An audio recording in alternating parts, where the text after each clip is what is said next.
recebendo hoje novamente aqui o Carlos, já conhecido da casa, veio aqui algumas vezes já, sempre vem agregar um pouquinho de conhecimento para a gente e principalmente tentar fazer com que a gente faça a nossa mudança interior, que é mais importante do que o conhecimento em si, é que a gente mude o nosso modo de pensar e principalmente o nosso modo de agir, né? Vou fazer uma leitura aqui do mesmo capítulo que ele vai tratar hoje, Seres Perfeitos, mas eu abri aqui no item O Homem de Bem. A gente já fez essa palestra algumas semanas atrás, mas a gente retoma aqui dentro do mesmo capítulo. O verdadeiro homem de bem é aquele que pratica a lei de justiça, de amor e de caridade em sua maior pureza. Se interroga sua consciência sobre seus próprios atos. Pergunta a si mesmo se não violou essa lei, se não fez o mal, se fez o bem que podia, se negligenciou voluntariamente uma ocasião de ser útil, se ninguém tem o que reclamar dele, enfim, se fez a outrem tudo o que queria que se fizesse para com ele. Tem fé em Deus, em sua bondade, em sua justiça e em sua sabedoria. Sabe que nada ocorre sem sua permissão e se submete em todas as coisas à sua vontade. Tem fé no futuro, por isso coloca os bens espirituais acima dos bens temporais. Sabe que todas as vicissitudes da vida, todas as dores, todas as decepções são provas ou expiações e as aceita sem murmurar. O homem, penetrado do sentimento de caridade e de amor ao próximo, faz o bem pelo bem, sem esperança de retorno. Restitui o bem para o mal, toma a defesa do fraco contra o forte e se sacrifica sempre seu interesse à justiça. Tá? Quase chegando, que a gente já pratica no nosso dia a dia, né? Então, vamos levar o nosso pensamento a Deus, mais uma vez, agradecer Divino Mestre, Pastor de nossas almas, a oportunidade de estarmos aqui reunidos mais uma vez nessa casa, para que a gente consiga, com os ensinamentos da noite, fazer com que pelo menos um pouquinho deles penetre verdadeiramente na nossa vida, transformando a nossa forma de pensar e a nossa forma de agir. Pai nosso que estás no céu, santificado seja o vosso nome, venha a nós o vosso reino, seja feita a vossa vontade, assim na terra como no céu. O pão nosso de cada dia nos dai hoje. Perdoai as nossas ofensas, assim como perdoamos os nossos ofensores. Não nos deixeis cair em tentação. Livre-nos do mal, fortaleça-nos para o bem.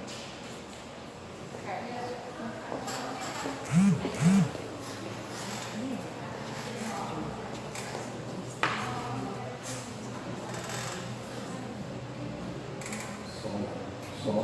Ouvindo aí no fundo? Tá legal? Então, boa noite a todos. É a quarta vez que eu venho aqui. E a quarta vez. Como é que chama? A senhora já falei que as outras vezes, né? Como é que ela chama? Marta.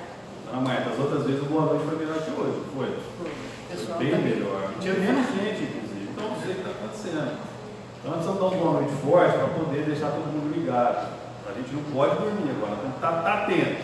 Daqui a pouquinho a gente vai dormir em casa. Então, boa noite. Boa noite. Brincadeiras à parte, meu nome é Carlos Mendes, prazer em estar aqui, realmente a quarta vez que a gente vem. E eu vou usar o microfone porque eu estou com uma tosse alérgica. Pode ficar tranquilo que é alérgica, não estive na Itália nem na China nos últimos dias. Tá? E então, para eu poder conversar um pouquinho, agradeço a compreensão de vocês. Agradeço mais uma vez o convite da casa, a pessoa da Marina e do Chico, que me convidaram. Prazer muito grande estar aqui no Centro Espírita do José Marques Garcia, essa casa que traz muita luz e, simbolicamente, está localizado num lugar onde a gente precisa de muita oração. Né? A gente precisa trazer muita luz para cá, os nossos irmãozinhos que necessitam do apoio material e também do apoio espiritual. Para quem não me conhece, eu me chamo Carlos Mendes, frequento duas casas espíritas aqui em Franca, o Grupo Espírita Luz e Amor, né, que é o próximo aqui, e o Centro Espírita Francisco de Assis. E a gente também está com um novo projeto aí, a gente está ajudando o pessoal lá do Idefran, na Rádio Idefran. A Rádio Idefran, para quem não conhece ainda, é uma rádio web, é uma web rádio espírita. Você só consegue ouvir ela através da internet, ou no seu computador em casa, no site do próprio Idefran, www.idefran.com.br, ou você pode abaixar o app do seu celular, ou ainda nas plataformas digitais como Spotify, Deezer, Google Podcast, tá? E especificamente fazer um convite especial porque sábado agora às 10 horas da manhã nós vamos estrear um programa ao vivo. O programa é o Livro dos Espíritos em Destaque. Nós vamos fazer uma interpretação, obviamente, diante das nossas condições, né? São pequenas, mas nós vamos tentar fazer um bate-papo a respeito do Livro dos Espíritos, questões por questões. Então vai estar lá comigo o Mário Arias, vai estar o Vilton Borges, vai estar o Euripides Montandon e o Rosemir Folhas. Então vocês estão convidados e vai ser, como vai ser ao vivo, vai possibilitar a interação entre nós lá no estúdio e entre o público ouvinte. O estúdio da Rádio Idefran fica lá em cima do Idefran mesmo, na Rua Major Guardiano 2185. Então fica o convite aí. Hoje nós estamos aqui falando do capítulo 17 do livro O Evangelho segundo o Espiritismo. Nós estamos no capítulo 17, Sede Perfeitos, no item 8, os superiores e os inferiores. E o texto que está nessa página, nessa parte, foi trazido por um cardeal, Morlot. O nome dele é François Nicolas Madeleine. Desculpe se a pronúncia não foi essa. Mas ele diz aqui um trecho que eu destaquei para a gente começar a fazer o nosso bate-papo de hoje. A autoridade, tanto quanto a riqueza, é uma delegação de que terá a prestar contas àquele que dela se acha investido. Não julgueis que lhe seja ela conferida para lhe proporcionar o vão prazer de mandar, nem, conforme o supõe a maioria dos potentados da terra, como um direito ou uma propriedade. O que ele quis dizer aqui? Que toda autoridade que as pessoas, que os seres em evolução, no mundo de expiação experimentam, é algo transitório. Seja ela autoridade moral, seja ela autoridade intelectual, seja ela autoridade financeira, seja ela autoridade paterna, tudo é transitório. Aí eu pergunto para vocês, quem não gosta de mandar aqui? Eu falo por mim. Eu gosto de mandar. Porque na minha modesta opinião, que eu consegui, um conceito que eu consegui extrair das minhas próprias reflexões, o poder é quando você faz aquilo do seu jeito. O que é mandar? O que é ter poder? Você faz do seu jeito. Porque, por exemplo, você pode, você manda. Então, a medicina recomenda que você faça determinadas coisas. Você não dá bola, você vai lá, você tem o poder sobre si, você tem autonomia. Ela recomenda que você não fume. Você vai lá e fuma. Ela recomenda que você coma com moderação. Você vai lá e come além do necessário. Ela recomenda que você não beba bebida alcoólica. Você vai lá na intenção de se identificar ou qualquer outro tipo de intenção, você vai lá e bebe bebida alcoólica. Então você tem o poder sobre si, você tem a autonomia. E isso começa a complicar enquanto está com você, o resultado volta para você. A consequência é sua. Quem come além da conta sofre as consequências de ter um peso acima do ideal. Quem fuma tem as consequências de ter um pulmão não tão limpo. Quem bebe, etc. Mas quando você consegue, você tem o poder sobre o outro. Quando você tem o poder sobre um filho, você tem o poder sobre uma família, quando você tem o poder dentro de uma casa espírita, ou em qualquer templo religioso que seja, como é que as coisas funcionam? Será que a gente excede? Será que a gente sabe conviver com isso? Será que a gente sabe contornar situações que nos surgem? Não, infelizmente não. E é por isso que existe alguém ou um ser chamado Jesus Cristo que pisou o chão do planeta Terra. Porque, sob o ponto de vista da doutrina espírita, Jesus Cristo não veio no sentido de fazer a salvação que outras doutrinas religiosas pregam. Todo respeito a quem pensa, mas para alguns, Jesus veio para eliminar o pecado do mundo, para que não deixasse que nós pecássemos mais, para que nós não fôssemos absorvidos por um ser, enfim, para nós não. Jesus Cristo pisou o chão do planeta Terra para mostrar para nós que é possível a gente sofrer as consequências do mundo material, que nós estejamos encarnados no mundo de expiação e prova, que nós estejamos sob os efeitos da matéria, e nós consigamos amar, e nós consigamos compartilhar, e nós consigamos ser fraternos. Só que a gente se perde no meio do caminho. Acho que eu já contei essa história aqui, né? Vou repetir as histórias, mas eu lembro que uma vez eu estava na faculdade, era a primeira semana de aula. professor da aula de sexta-feira, depois do intervalo, depois do recreio, que a gente chama. Ele entrou na sala lotada. Ele falou: nossa, que legal, hoje é a primeira aula, vejo que a sala está lotada, mas infelizmente não vai ser sempre assim. Na minha experiência que eu tenho com as outras turmas, as pessoas vêm para a faculdade, vêm para a universidade, e chega aqui e fica deslumbrado. Tudo muito bonito, muita luz, muita agitação, muitas pessoas diferentes, de várias cidades, vários papos, várias modas, várias tribos. E a pessoa começa a esquecer que ela veio para a universidade para ela aprimorar o conhecimento dela e crescer. Isso aqui, de repente, de uma universidade passa a ser um shopping, onde é mais a praça de alimentação é mais interessante que a sala de aula. Que ficar lá fora é mais legal do que ficar aqui dentro. E hoje, na primeira aula, está todo mundo lotado, mas nem sempre vai ser assim comigo. E ele deixou essa assertiva para a gente, ele deixou essa advertência. Isso me marcou muito. E nós, no mundo de expiação e provas, nós somos assim.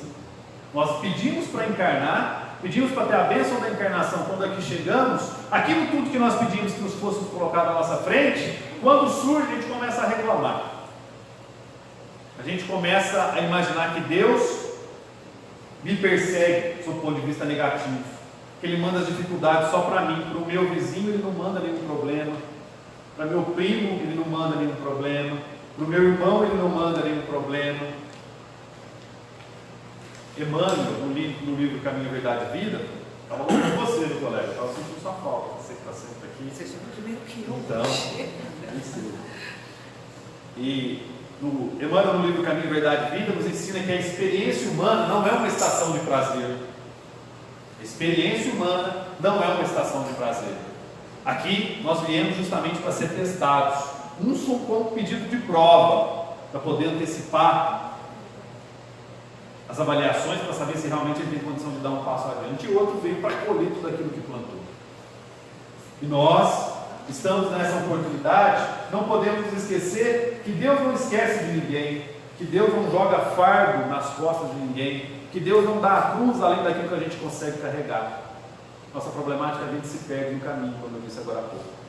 Para tentar ilustrar isso para vocês, eu vou contar a historinha do mito do Anel de Giges. Alguém conhece? O mito do Anel de Giges está lá no livro A República, de Platão. O mito do Anel de Giges é o seguinte: Giges era um pastor, e ele olhava as ovelhas do rei, e certo dia ele estava pastorando, e começou a dar uma tempestade muito forte, chuva, vento. De repente houve um tremor de terra, onde as ovelhas estavam, o chão se abriu, vazou uma cratera, e de repente passou a tempestade. Ele viu que ficou um buracão, e embaixo desse buraco, nessa cratera, havia algo luminoso, reluzente, que chamava a atenção dele. Ele desceu até lá. Chegando lá, era um cavalo de bronze, cheio de buracos. Ele colocou a cabeça dentro do cavalo e viu que dentro desse cavalo, de bronze, existia um homem nu, morto, falecido, desencarnado, como que ele. E ele percebeu que esse homem que estava dentro do cavalo tinha um anel bonito, reluzente, de ouro. E ele viu aquele anel, viu que o homem já estava morto, estava ali parado, não era de ninguém. Foi lá e pegou o anel para si e colocou no dedo. Diz que colocou no dedo, percebeu que o anel tinha tipo uma sistemática, não sei se está o nome, joia de mulher, mas conforme ele girava, o anel girava para frente, girava para trás. E ele ficou com o anel. Aí ele foi participar da assembleia de pastores para prestar contas ao rei. E chegando lá, ele sentou na mesa, sentou na assembleia, estava lá conversando. De repente, ele girou o anel para frente. Quando ele girou o anel para frente, ele percebeu que os outros pastores não percebiam que ele estava mais ali. Ele ficou invisível. E quando ele girava de volta, ele reaparecia e eles voltavam a conversar com ele. Girava para frente, sumia, girava para trás, voltava. E isso começou a instigar ele. Isso começou a dar um poder a ele. E esse poder que lhe foi dado, ele começou a usar da seguinte forma: ele começou a ficar invisível dentro do castelo, para saber o que acontecia nos corredores do castelo, para saber o que o rei falava sobre ele, sobre os outros pastores, o que a rainha falava ou fazia, e toda a nobreza, o que acontecia. E nesse poder de ficar invisível quando ele quer, de ninguém perceber, ele começou a influenciar pessoas, ele começou a criar situações, ele começou a participar de coisas que não lhe pertenciam. O poder dele cresceu, era o dom, a chamada de presença, né? Ele estava onde ele queria, ninguém percebia. Com isso, ele criou várias intrigas no castelo, o rei se matou, a rainha se matou, e a partir de então ele não teve mais paz. E a reflexão que Platão traz nesse ponto, nesse trecho, é justamente o seguinte: a ética que você tem que fazer na frente das outras pessoas é a ética que você tem que conservar perante você e a sua própria consciência. Porque quando nós estamos sozinhos, né, em casa, em qualquer outro lugar, a gente olha para um lado, olha para o outro, a gente faz coisas que a gente sabe que não é recomendado. A gente pensa coisas que a gente faz que a gente sabe que não é recomendado. A gente deseja coisas que a gente sabe que não é recomendado.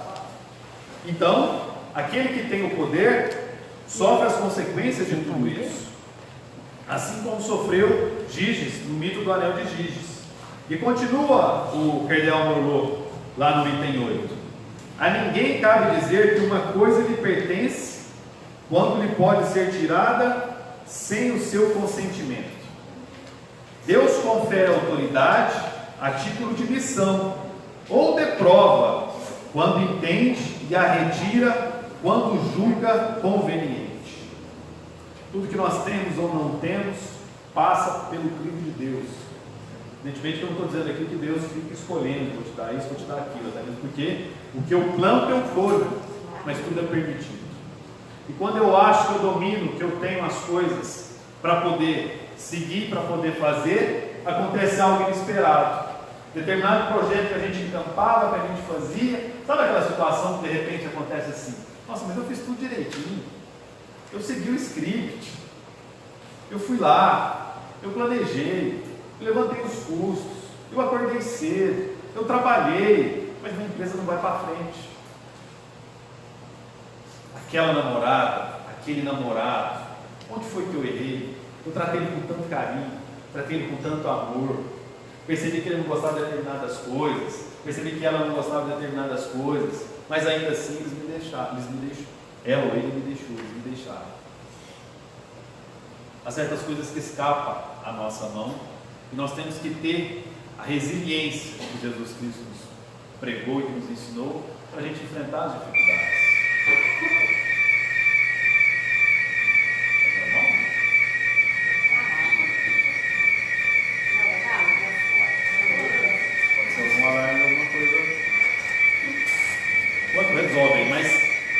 Determinadas situações a gente tem que ter a humildade de reconhecer que nós estamos sob a égide de Deus. Da mesma forma que eu tenho que reconhecer que as coisas não dão certo, eu também não tenho que ficar desesperado quando surge um coronavírus, um Covid-19. Evidentemente, vou deixar claro que eu não estou falando que a gente não tem que tomar os cuidados necessários, recomendados pela medicina, pela vigilância sanitária, etc. Mas tem pessoas que estão desesperadas, preocupadíssimas, com medo de morrer, como se ela não fosse morrer por outra situação. O problema existe, é evidente, tem que ser atacado, tem que ser tratado, tem que ser cuidado, mas não há motivo para desespero, porque essa não será a primeira pandemia que nós passamos, nem será a última. No mundo de expiação e prova que nós estamos sujeitos, as coisas acontecem assim. O mal ainda prevalece sobre o bem. E aí nós temos uma ciência que ainda está se perguntando por que surgiu esse vírus. Da onde surgiu, por que surgiu? Evidentemente que existe uma mão maior direcionando tudo isso e permitindo que isso acontecesse. E ele segue. Na questão 150 do Livro dos Espíritos, fala que a alma após a morte conserva a sua individualidade, na pergunta. A resposta, sim, jamais a perde. O que seria ela se não a conservasse? Essa questão, para a gente voltar no tema do item 8 que eu li agora há pouco, quando fala do poder transitório que Deus confere, é justamente para mostrar para nós isso. Você tem a sua individualidade aqui no mundo de expiação própria, no mundo de encarnação. Quando você partir, você não será diferente do que você é hoje. Então, se o Carlos Gimenez de hoje é uma pessoa pessimista, eu sou pessimista, quando eu partir, quando eu morrer, eu vou conservar essa individualidade. A morte, ela não converte ninguém, entre aspas, em santo. Ela apenas te dá segmento daquilo que você é. Tem certas pessoas que falam, não, eu vou esperar. Não, isso não é para mim agora. Isso é só para a próxima encarnação. Mas se não fizer agora, não vai ter próxima encarnação. Se você não fizer por onde, você não terá. E quando você partir, você vai se arrepender daquilo que você deixou de fazer. Você olhar para trás e falar, nossa, por que eu não fiz determinada coisa? Por que eu não estudei? Por que eu não fui mais na casa espírita, ajudar lá no trabalho que tem dia de sábado à tarde, no Centro Espírita José Marques Garcia, atender as famílias carentes? Por que eu não participei do desenvolvimento mediúnico que acontece às terças-feiras? Por que eu não participei do estudo dos médicos que acontece na segunda-feira? Por que eu não fui mais nas quintas-feiras? Aí já é tarde. Aí já é tarde. Que a gente vai caminhando nas nossas situações, vai caminhando nos nossos fazeres, e a gente esquece que a gente está de passagem por aqui. Aí tem uma frase de Emmanuel que eu acho magnífica, essa eu vou repetir porque eu lembro que eu falei da última vez aqui. Ele fala o seguinte: cresçamos no livro, se não for pão nosso, é o livro. Cresçamos na virtude, incorporemos a verdadeira sabedoria, porque amanhã serás visitado pela mão niveladora da morte, e possuirás tão somente as qualidades nobres ou aviltantes que houveres instalado em si próprio. Mão niveladora da morte quer dizer que você pode ser alto, você pode ser baixo, você pode ser rico, você pode ser pobre, você pode ser feliz, você pode ser triste. Você vai partir um dia. E quando você partir, você vai olhar para trás e falar: por que eu não voltei lá e não dei um abraço para aquela pessoa que eu precisava fazer as pazes? Aí você vai dizer, né, metaforicamente, sempre na metáfora: peraí, só um minutinho, morte, só um minutinho, que eu preciso voltar lá e pedir perdão para o meu filho, pedir perdão para minha esposa, pedir perdão para o meu marido. Aí não haverá mais tempo. Porque as situações que acontecem conosco, né, e a gente, voltando na questão da mão de Deus, quiser e tudo, existe aquela frase, eu sempre li aquela frase: o acaso não existe. O Espírita gosta muito dessa frase, né, colocar no carro: o acaso não existe. E eu ficava me questionando, mas como assim, né, gente? O acaso, eu nunca passei por nenhuma situação. Eu vou contar uma história para vocês que aconteceu comigo. Eu estava em janeiro, no 5º Congresso Espírita de Uberlândia. E com esse negócio de ajudar a Rádio Defran, etc e tal, eu estava colhendo depoimentos do pessoal que estava participando lá dos palestrantes, estava gravando áudio. E tinha uma sala específica voltada para o pessoal da imprensa, para poder colher os depoimentos, etc. Nós ouvimos lá. Quem ouvia a Rádio Defran vai ouvir o Haroldo Dutra Dias, nós colhemos lá, o Sandro Klind, o André Trigueiro, o Sérgio Lopes, o Campete, várias pessoas, o Lália Bueno, e tinha uma sala de imprensa, a gente sempre ouvia nessa sala. Aí o André Trigueiro vai vir até a Franca dia 29 de março também, aproveitando fazer a propaganda. Ele fala muito, né? Ele fala muito e tal. E aí o que aconteceu? Ele deu uma entrevista muito grande para mim, aí atrasou as outras entrevistas, que é tudo cronometrado, marcado. E logo em seguida já tinha outro palestrante para chegar na sala para a gente ouvir. Então aquela sala estava ocupada, não podia ser o outro palestrante. Aí o responsável lá chegou para mim e falou: Carlos, o seu como é áudio, você só está gravando o áudio, não está gravando imagem, você não ouve o palestrante, o Jorge Alahá lá fora, em qualquer outro lugar aí, para não atrapalhar a sala aqui, nós estamos atravancados, né? Houve um congestionamento aqui. Falei: não, sem problema, vamos lá. E nós fomos, procuramos descendo no lobby ali do hotel, sentamos ali perto onde faz check-in ali. E comecei a conversar com ele. Normal, nunca tinha visto ele, nunca conhecia, etc. Ele lá do Movimento Espírita de Rondônia, trabalha no IBGE. E conversa vai, conversa vem, estava conversando com ele, aí apareceu uma senhora, e aí o pessoal ficava passando dos lados, né, no lugar aberto. Aí apareceu uma senhora, viu a gente, chegou perto assim, olhando, puxou uma cadeira, perguntou: posso sentar? Ele falou: claro, pode, sem problema. Ela puxou a cadeira e sentou. E ficou assistindo uma entrevista ali, eu fazendo com ele e tal. Eu perguntei questão por que o Allan Kardec não era reconhecido na academia como filósofo, etc. Ele respondeu. Aí eu fiz uma pergunta para ele sobre política. Falei: Jorge, na sua opinião, o que o eleitor espírita, nós estamos diante de eleição agora, eleições municipais daqui em 2020, O que o eleitor espírita tem que buscar num candidato?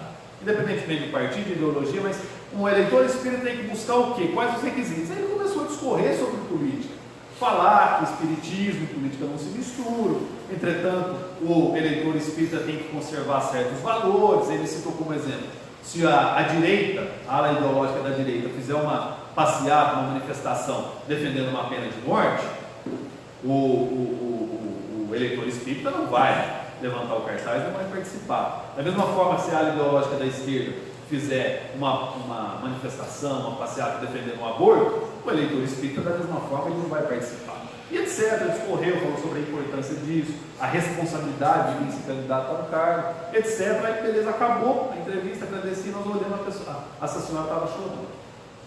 Aí nós ficamos sem entender, ela do lado chorando. Eu falei, o que será que nós falamos aqui? Aí ela falou, não, sabe o que é? Eu vou contar para vocês. Eu estava lá em cima assistindo a palestra, era a palestra até do André Figueira no salão principal, e de repente alguma coisa me falou, não sei, alguma coisa me fez sair de lá, e eu vim para cá, também não sei o que eu vim fazer aqui. Cheguei aqui, viu ela lá, eu já conheço do movimento, vi que ele estava dando entrevista e sentei aqui do lado e comecei a ouvir a entrevista de vocês. E eu, lá na minha cidade, eu não vou falar a cidade para preservar a pessoa, estou na dúvida se sou ou não candidato a prefeito. Muita gente pede para eu ser candidato, a cidade passa por uma situação, na cidade de Minas, a cidade passa por uma situação penosa, de dificuldade, eles estão pedindo para eu ser candidato, mas eu ainda estou em dúvida, não sei se eu vou, não sei se eu não vou, e tudo aquilo que eu tinha de dúvida, o Ela acabou de falar agora, sem eu perguntar.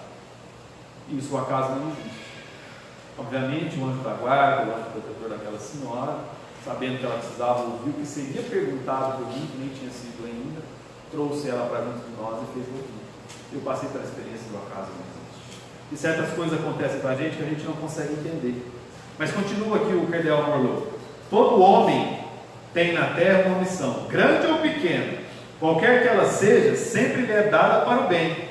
Falsear em seu princípio é, pois, falir ao seu desempenho.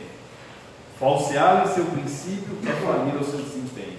A família que você tem, a família que você está, é uma missão que Deus lhe deu. É uma missão que te compete fazer com que essa família consiga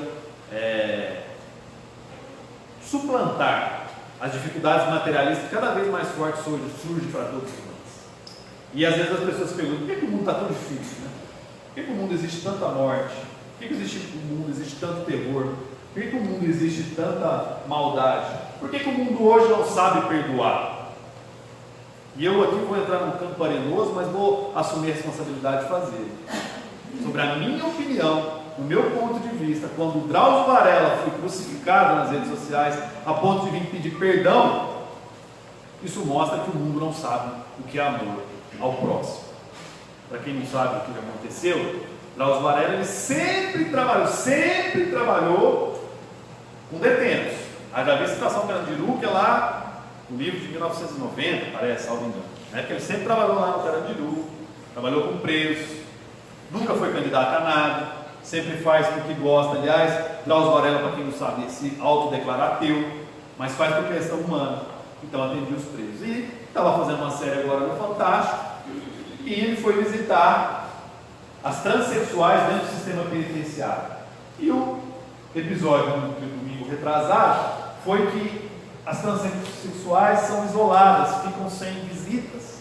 E tinha uma transexual específica que há mais de 8 anos não recebia visita de ninguém, não recebia visita da família.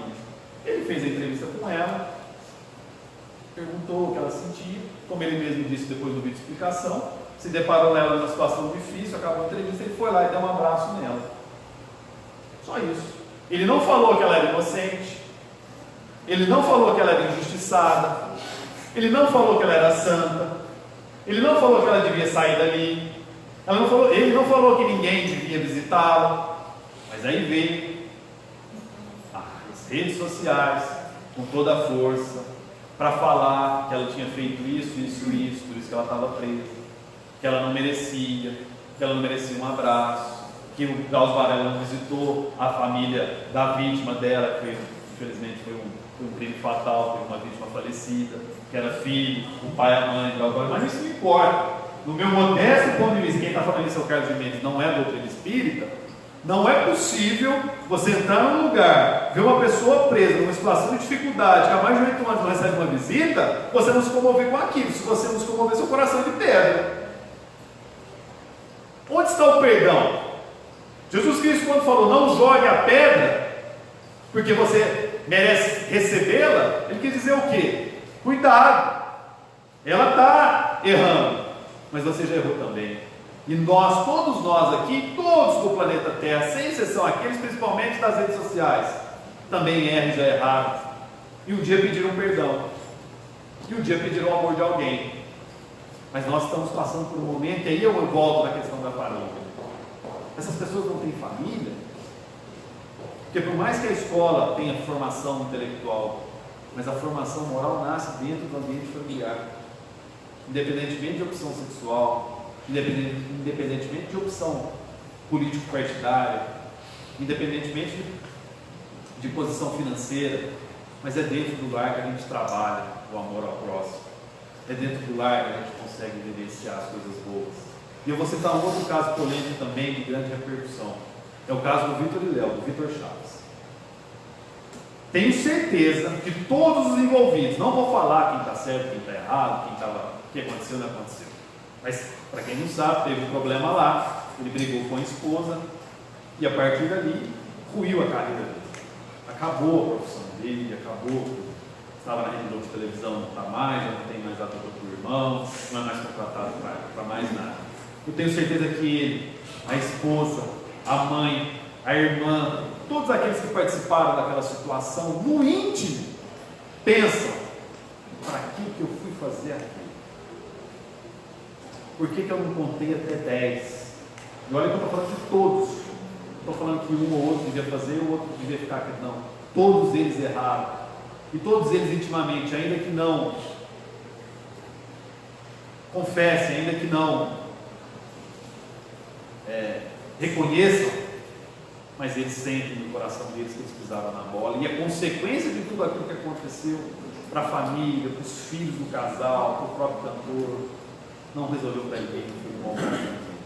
É por isso que a gente tem que, às vezes, pensar, contar até 10, que é a paciência que Jesus Cristo mostrou para nós, que é a paciência que o cristianismo traz para nós.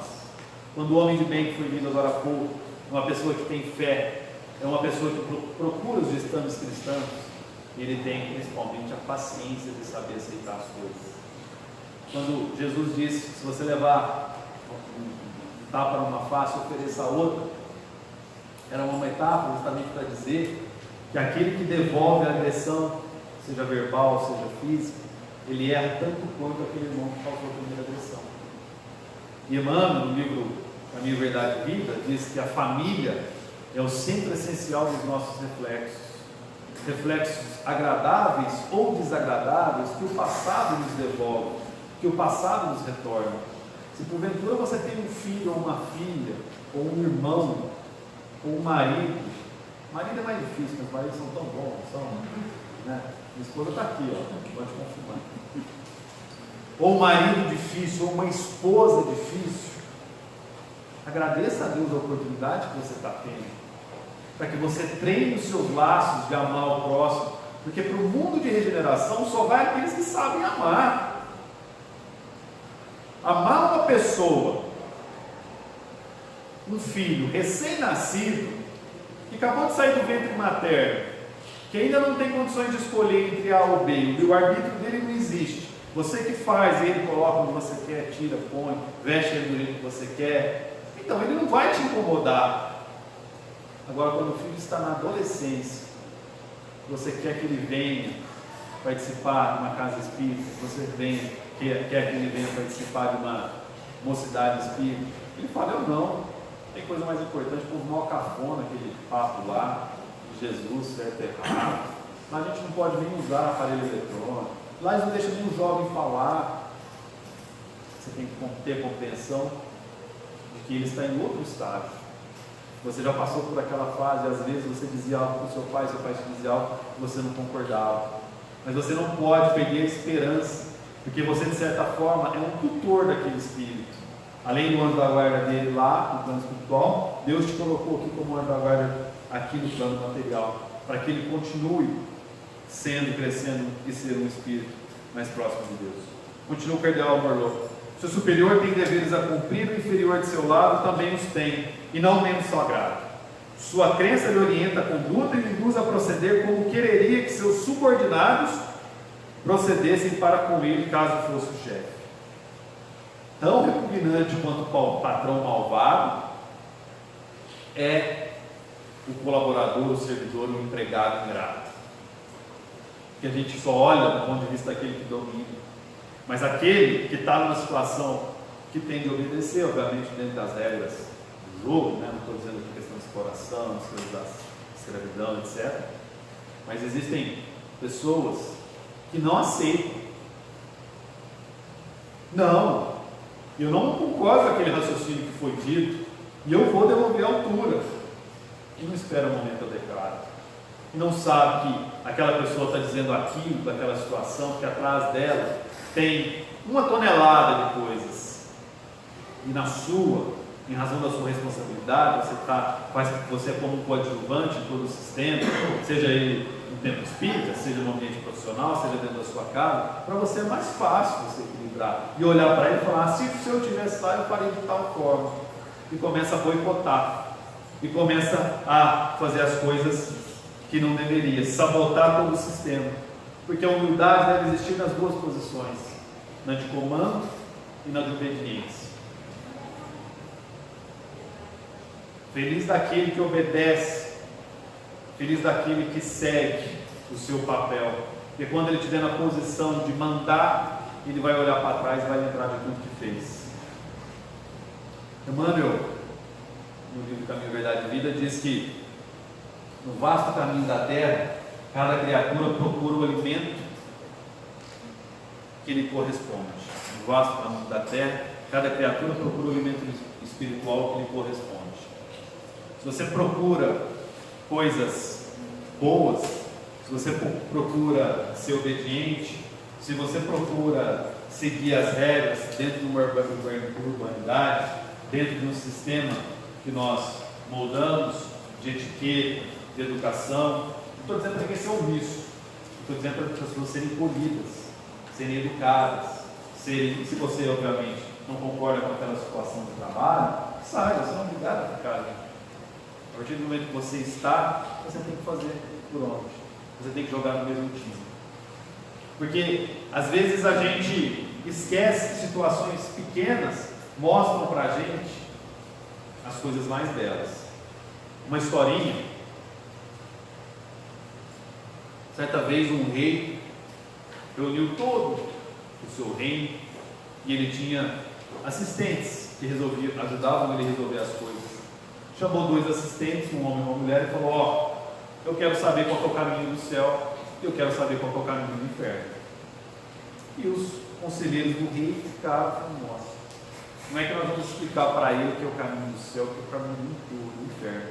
Nós não sabemos dizer, ele gosta de coisas objetivas, claras. Foram lá e tentaram falar algo, ele falou: não me convenço disso, procurem outra resposta, procurem outra solução. Foram lá, levaram outra proposta, não, também não me convenço disso.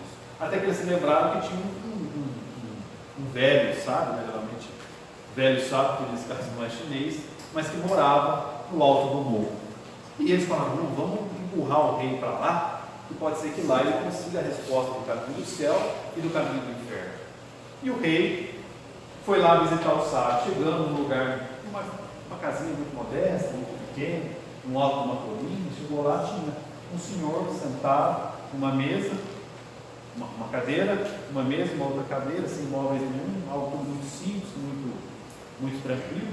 Um rei olhou para o lado, olhou para o outro, falou: não sei que aquilo outro é a resposta do caminho do céu e do caminho da terra. E ele chegou para esse sábio e falou: eu quero saber qual é o caminho do céu, qual é o caminho da terra. O sábio falou: mas por que eu tenho que te dizer qual é o caminho do céu e qual é o caminho da terra? Você tem que me dizer porque eu sou rei, eu tenho autoridade, eu quero saber, você tem que me dizer agora. Não, mas as coisas não funcionam assim. O rei sacou a espada e colocou no pescoço do sábio e disse: vai me dizer qual é o caminho do céu, qual é o caminho da terra? Aí o sábio falou: esse é o do céu, do inferno. Aí o rei recolheu a espada, embanhou a espada. Aí o sábio continuou: esse é o caminho do céu. As nossas atitudes mostram quem nós somos. E as nossas atitudes refletem os caminhos que a gente quer escolher. Não tem como eu ir para o caminho do céu ou empunhando uma espada no pescoço de alguém. Mas se eu guardar as minhas espadas, guardar as minhas armas, eu consigo ir no caminho do céu. Continua o cardeal abordou. Numa palavra, solicita-o o sentimento do dever oriundo da sua fé e a certeza de que todos os afastamentos do caminho reto implicam uma dívida que cedo ou tarde terá de pagar, né? Então aqui é uma advertência que ele faz, um chamamento. Solicita o sentimento do dever oriundo da sua fé e a certeza de que todo afastamento do caminho reto implica uma dívida que cedo ou tarde você terá de pagar. Todos nós teremos de pagar, todos nós. E assim como a natureza não dá saltos, o caminho de evolução não existe atalho. Não tem como eu ir lá e pedir para minha esposa evoluir para mim.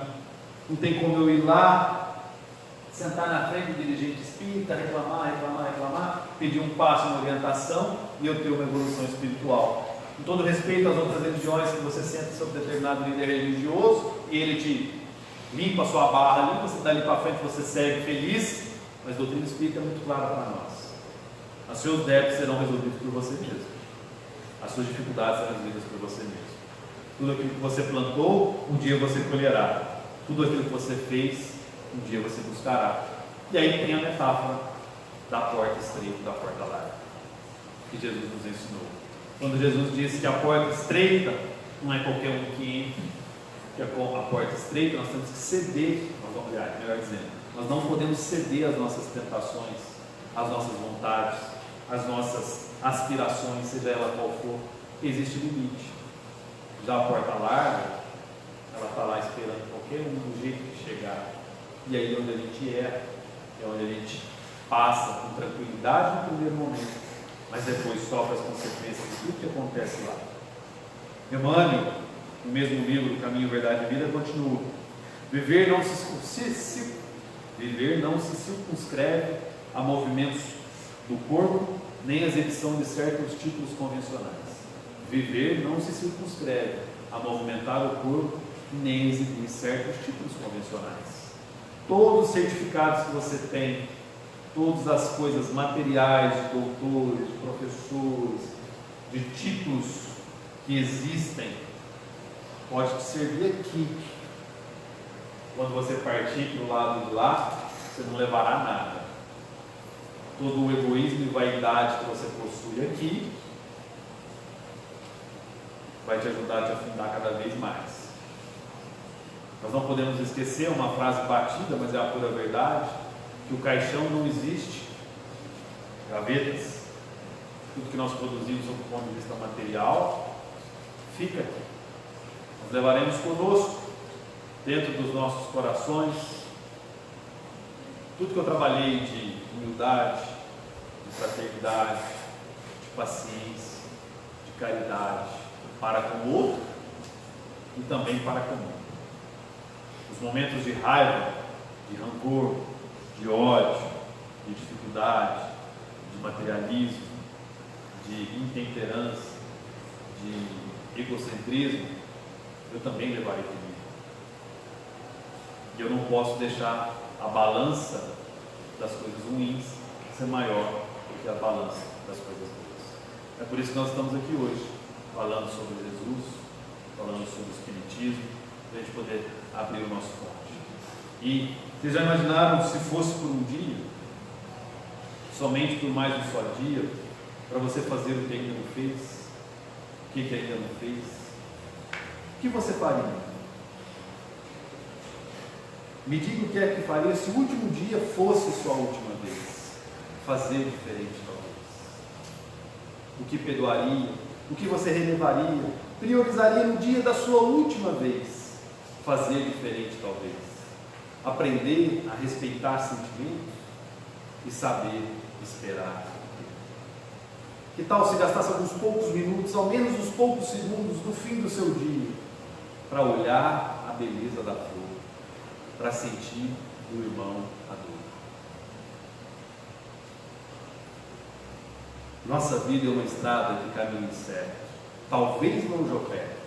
Não há tempo a perder com sofrer, é seguir o caminho mais reto. Vale a pena pensar em viver, seguir o sentido da vida. Seja hoje, porque não sabemos quando será a hora da nossa partida. Que o nosso Senhor Jesus Cristo nos abençoe e nos ampare por esse tempo. Muito obrigado a todos. Muito bacana. Muito bonito. Sabe que vai encerrar para nós? Muito agradecer ao nosso companheiro, né?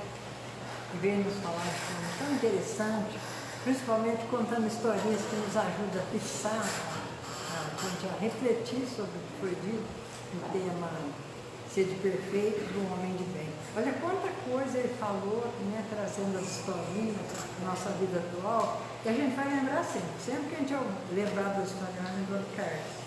Deus te abençoe, Carlos, e que vocês voltem mais vezes. Será sempre um prazer para casa, viu?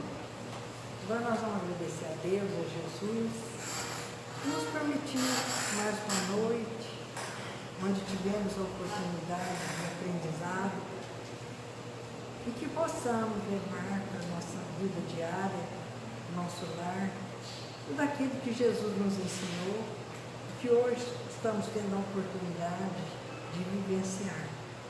Que o Pai, na sua imensa misericórdia, nos abençoe a todos, nos fortaleça, e que a paz do Mestre esteja conosco, hoje e sempre. Assim seja.